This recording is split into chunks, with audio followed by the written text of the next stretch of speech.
vous savez qu'on a travaillé sur cette motion et qu'on a rencontré le service citoyen, qu'on a d'ailleurs mis en contact avec différentes structures de la ville.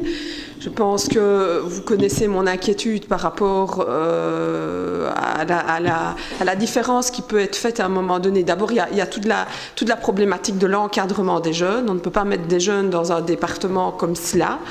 Dans le cadre du projet Job solidaire que nous avons mis en place, notamment avec mon collègue Roland Léonard, les éducateurs qui encadrent les jeunes sont formés à cet encadrement et doivent parfois même avoir des formations à l'échelle, à la peinture, etc., pour pouvoir encadrer les jeunes, et qu'au-delà du fait que j'entends bien que l'idée n'est pas de remplacer les jobistes, demain, on risque de retrouver des jeunes du service citoyen qui viennent sûrement pour de bonnes raisons, dans le même département, dans un même chantier, sur un même projet, que des jeunes qui sont là, qui sont rémunérés, et qui,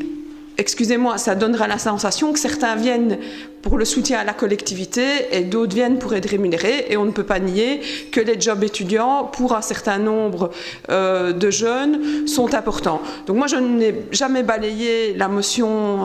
d'un revers de la main et on a échangé. Je pense qu'on doit trouver la façon de réorienter la proposition de la plateforme vers le milieu associatif où là il y a une vraie demande, mais il faut structurer les choses. Monsieur Crétel, si c'est le conseil communal qui vote la motion et qui signe la convention, il faut que ce soit suivi des faits et de voir comment envoyer. Le service citoyen, on les a mis en contact avec le collectif des maisons de jeunes, on les a mis en contact avec la CIGE, donc la commission consultative des intervenants de la jeunesse. Voilà, à un moment donné, si rien ne suit, vous viendrez me dire on a voté une motion et on n'y fait rien. Moi, la seule chose,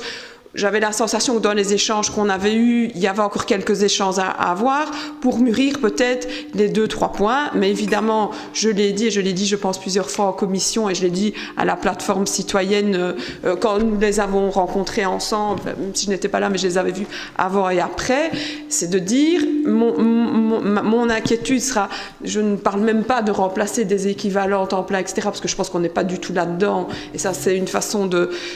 dévier le débat vers une direction que je pense qu'il n'aura pas, mais je serai effectivement très attentive à qu'à un moment donné, il n'y ait pas